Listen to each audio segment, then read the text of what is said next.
Fala, meus amigos, tudo bem? Eu sou Paulo Portinho. Vamos discutir hoje o que pode acontecer com a economia mundial, com a economia brasileira, por conta de uma eleição do Joe Biden. Será que as coisas podem piorar para o Brasil, podem melhorar? A gente pode ter mais um boom de bolsa, pode ter uma queda? Me acompanhe que a gente vai debater isso nesse vídeo.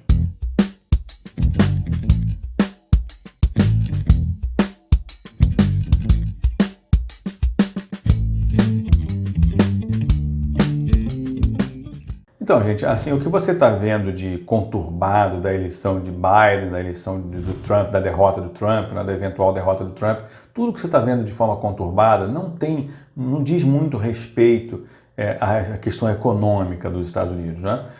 É muito mais uma questão moral. A gente está hoje, infelizmente, numa guerra moral entre as pessoas. As pessoas estão com dificuldade de se entender.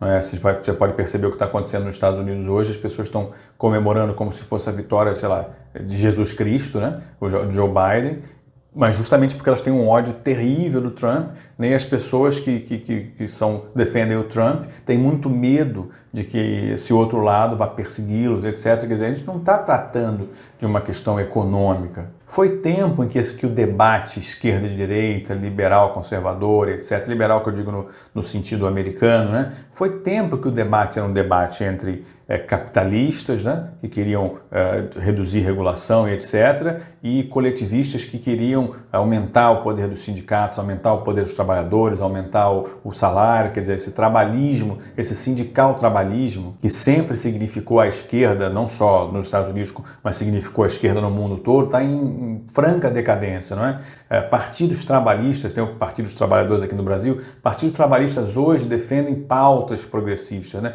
Pautas identitárias. Mas o que está acontecendo no mundo, esse é o motivo pelo qual eu acho que ninguém consegue dizer com muita clareza o que vai acontecer com bolsas e com o mercado num eventual governo Biden. O que está acontecendo hoje é que a gente vem nos últimos 12 anos destruindo o capitalismo, né? Destruindo as bases do capitalismo, né? As bases concorrenciais do capitalismo, as bases racionais do capitalismo, de forma devagar, e todos os governos praticamente fazendo isso. Eu vou contar essa história para vocês entenderem por que gestores de altíssimo nível não têm consenso sobre o que pode acontecer com o mercado no futuro.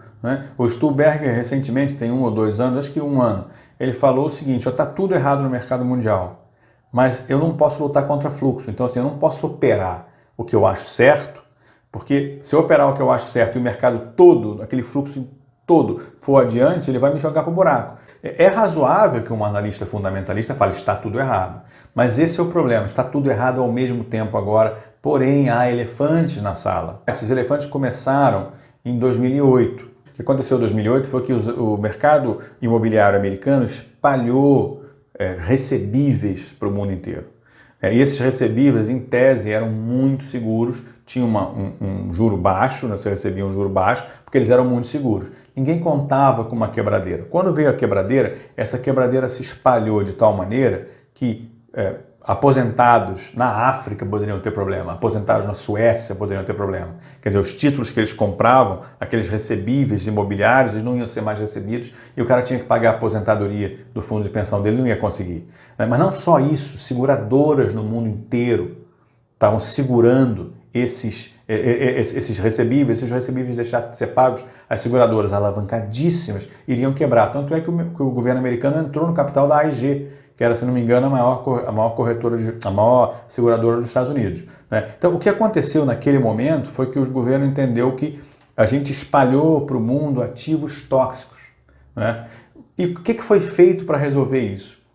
A gente utilizou a primeira arma que nós temos, que são os bancos centrais, né? Os bancos centrais passaram a trocar títulos públicos de alto nível por ativos podres. Por que os bancos centrais fizeram isso? Porque quando o banco tem na estrutura de patrimônio dele muito título podre, ele não consegue emprestar mais, porque ele não tem capital de boa qualidade. Então, quando o Banco Central começa a comprar esses títulos podres, devolvendo títulos de alto nível, ainda que ambos sejam pelo valor de mercado, tá? O título podre tem um valor depreciado e o título do governo, o título do Tesouro Americano tem um valor alto, ele vai trocando isso, ele vai limpando o balanço dos bancos. Quando limpa o balanço dos bancos, isso abre espaço para que os bancos alavanquem e emprestem mais. Por que os bancos têm que emprestar mais? Porque porque as empresas precisam de liquidez, porque as pessoas precisam de liquidez, porque o mercado precisa comprar e vender e precisa de crédito, né? Então o que os bancos centrais fizeram foram emitir títulos públicos para trocar por títulos privados de baixa qualidade. Isso, pessoal, não é aumento de dívida líquida pública. Por quê? O que é aumento de dívida líquida pública, por exemplo? É quando você pega e emite, sei lá, $1 trilhão para pagar seus fornecedores, não é? Você pegou aquele dinheiro, você ficou no passivo com aquilo ali virou caixa e você pegou aquele caixa e entregou para terceiros e aquele terceiro já te prestou o serviço. Isso significa que você ficou com a dívida e não ficou com o ativo. Mas o relacionamento do Banco Central com os bancos é diferente, ou com o sistema financeiro. O Banco Central ele entrega um ativo para o banco entrega um ativo de volta. Então, na verdade, os bancos centrais estão com todos esses ativos no seu balanço. E esses ativos dos bancos centrais mais importantes do mundo atingiram mais de 15 trilhões de dólares. Então, o Banco Central, vamos colocar de uma forma fácil de entender, o Banco Central ele tem um monte de Chevrolet Onix 0 km, não é? E falou, olha, eu vou te dar esse Chevrolet Onix 0 km aqui, você me dá esse monte de maré turbo. Maré turbo é complicado, né? Esse monte de maré turbo que você tem no seu patrimônio aí, no seu passivo, tá certo? No seu ativo, perdão. Aí você manda esses marés, o cara entrega um monte de Chevrolet Onix que o banco consegue dar saída fácil e o Banco Central fica entulhado de maré turbo. É mais ou menos o que aconteceu. Trilhões e trilhões ficam empossados lá no Banco Central e ele saneou, de certa forma, saneou o mercado. Qual é o problema disso? Como você colocou uma quantidade ridiculamente alta de liquidez no mercado, os juros foram abaixo de zero, né? Esse foi o primeiro problema que a gente está enfrentando nesses últimos tempos, né? Que a gente colocou um paquiderme de 15 trilhões de dólares na mesa, na loja de cristais, um hipopótamo na loja de cristais. Esse cara está destruindo a lógica capitalista. Ninguém quebra. Você pega empresas que já deveriam ter quebrado há muito tempo e não quebram, porque elas têm limites infinitos de captação. Você pega startups que captam 3, 4 bilhões de dólares, quando na realidade com 300, 400 milhões de dólares fariam o mesmo serviço.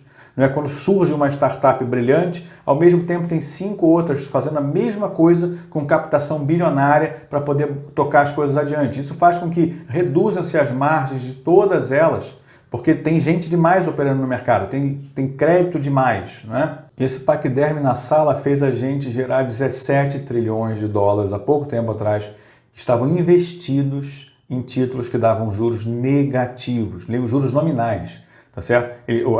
Você botava 1.000, recebia menos de 1.000. Não era juro real, não, descontando a inflação. Essa parte passou, os americanos eram os únicos racionais no mercado e estavam subindo os juros. Com medo, o Banco Central americano parou de subir os juros e começou a cair. Aí veio a Covid, né? E a Covid ela disparou um outro movimento diferente desse. O movimento dos bancos centrais é um relacionamento deles com o sistema financeiro. Em tese, ele não vai destruir os orçamentos públicos, mas o que está sendo feito agora é outra coisa. Como a Covid ela simplesmente destruiu o ganha-pão de bilhões de pessoas, literalmente, né? Centenas de milhões ou até bilhões de pessoas, e os governos foram obrigados, né, se viram obrigados a simplesmente tirar, né, todas as pessoas na marra dos seus trabalhos, os governos no mundo inteiro estão financiando essa queda da renda das pessoas na Covid. A diferença daquela época para essa é que esse dinheiro é dívida pública, né? Esse dinheiro é o seguinte, eu emito tesouro emite, tesouro gasta, né? Então, assim, a dívida lá de R$1 trilhão, esse ano o Brasil deve ter R$1 trilhão ou 900 bilhões de reais de déficit, né? Déficit, se não me engano, déficit nominal, ou seja, sem contar o pagamento, o serviço de juros. Então, o déficit total pode ultrapassar R$1 trilhão. Esse dinheiro fica no passivo do governo, fica na dívida do governo. Só que a grana que ele captou vai para onde? Para as pessoas. Então, nesse momento agora, não só o Brasil, como todos os outros países, eles estão utilizando o dinheiro público, não é, como gasto. Não é como gestão de liquidez de mercado, como foi o caso anterior. E como é gasto, significa que a gente não sabe se esse dinheiro vai retornar. Então, o que pode acontecer agora, ainda mais com essa reincidência da Covid na Europa, por exemplo, né, e essa incerteza sobre as questões brasileiras, né, a minha impressão é que como o Brasil fez pouca coisa, né, muito pouca coisa, as pessoas estão nas ruas aí já há muito tempo, né, e em comunidades pobres no Brasil, acho que porque em comunidades pobres as pessoas veem o risco de uma forma diferente do que quem mora nos Jardins ou no Leblon, as pessoas encararam a Covid com muito mais naturalidade e realmente, quem conhece alguém que mora em comunidade mais carente, você pode perguntar para ele que já há pelo menos 6 meses as pessoas estão vivendo praticamente uma vida normal. Então, como o Brasil não fez grande coisa, talvez a gente não encare uma segunda onda tão agressiva, né, como está aparecendo ser na Europa. Mas existe esse risco. Então é possível que os estados nacionais eles continuem se endividando, né, mandando dinheiro para o mercado, mandando dinheiro para as pessoas gastando para poder sobreviver, né, e a gente chegue a patamares de relação dívida-PIB impensáveis há 2 anos atrás. Né? Mas aí, como vai acontecer com praticamente todo mundo, né, vai acontecer o que eu chamei em 2016 de uma japanização do mundo, né? E achei interessante que na época, quando eu falei em 2016, praticamente eu nunca tinha escutado ninguém falar disso e até hoje praticamente muito pouca gente fala disso, né? Alguns analistas internacionais que eu acompanho já começaram a sugerir que o mundo pode se japanizar. Japanizar significa passar 20 anos com juros baixíssimos, crescimento pífio, modorrento, tá certo? E as pessoas obrigatoriamente tendo que abandonar a renda fixa para ir para a renda variável. Isso ainda não está na boca do povo, né? Quer dizer, a gente vai saber quando isso está na boca do povo quando a Miriam Leitão começar a falar, né? Quando ela começar a falar é porque realmente já está todo mundo falando. Mas eu fiquei surpreso, eu fiz a revisão desse livro aqui, ó, a Universidade Berkshire Hathaway, que é o livro que conta lições aprendidas durante mais de 30 anos com Warren Buffett e Charles Munger. Eu fiz a tradução técnica dele, a revisão técnica, perdão. E eu fiquei bem feliz de ver que o Warren Buffett, em 2015, já falava com muita clareza de que ele tinha medo de que o mundo se japanizasse. Eu fiquei feliz de ver que assim, a minha percepção estava mais ou menos calibrada com o que gente do nível do Warren Buffett pensa, né?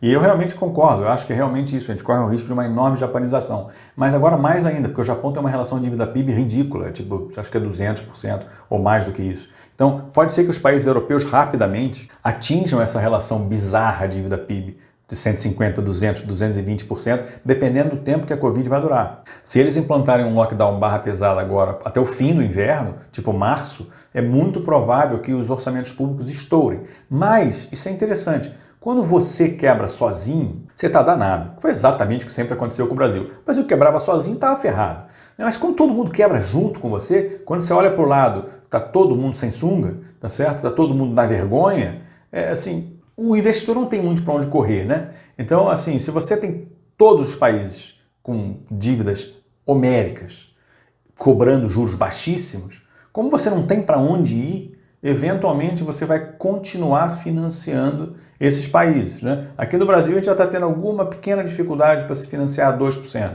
Chegou a ter um ágio, deságio, se não me engano, de 40% para você colocar os títulos Selic, né? As pessoas não estavam aceitando 2%, queriam, se não me engano, 2,60% ou 2,80%, uma coisa dessa.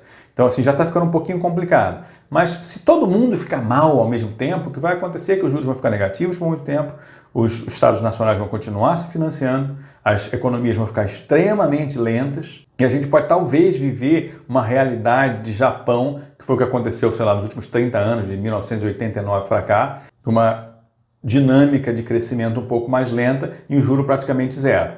E é isso que vai acontecer? Eu não sei. O Brasil não está nesse rol. O Brasil é diferente. O Brasil a gente tem ainda muitos deveres de casa para fazer. A gente precisa, por exemplo, manter a disciplina fiscal, apesar de estar cada vez mais difícil, não é? Quiçá é impossível de manter a disciplina fiscal com a questão da Covid, e a gente tem que manter isso para que a gente pelo menos não perca o legado do Plano Real. Mas em relação ao resto do mundo, me parece que como está todo mundo na mesma situação, todo mundo tendendo para uma relação dívida-PIB gigantesca, dificilmente isso vai criar algum evento disruptivo. Alguma coisa que vai ser uma catástrofe generalizada e os estados nacionais, sei lá, vai explodir a zona do euro, etc. Assim, não dá para ver agora com muita clareza se isso é possível acontecer. Então, respondendo à pergunta inicial, né, o que pode acontecer com a entrada do Biden, etc., me parece que não é tão relevante o Biden em si, né? E parece que é mais relevante o que vai acontecer com o mundo após esses esforços da Covid encerrarem e após essa destruição dos orçamentos públicos acabarem. Na hora que a gente falou assim, acabou, o custo foi esse, o custo foi tantos trilhões de euros, tantos trilhões de dólares. Vamos agora nos organizar para pagar isso nos próximos 20 anos. Quando isso acontecer, aí a gente pode entender, olha, talvez a bolsa passe alguns anos sem crescer, ou caia, ou ajuste um pouquinho, ou suba. Mas nesse momento, me parece que a questão Biden-Trump, a questão Boris Johnson, a questão Bolsonaro do Brasil, é muito mais uma luta moral do que essencialmente uma luta econômica. A parte econômica, em tese, vai funcionar de forma autônoma, né? Como já tem funcionado, e as pessoas vão captar, os países vão captar até o momento de sanear todas as necessidades da Covid. Isso pode parar com uma relação dívida-PIB 120%, 130%, pode parar com uma relação dívida-PIB 200%, 220%. Quanto mais longe isso for, mais incerta vai ser a situação.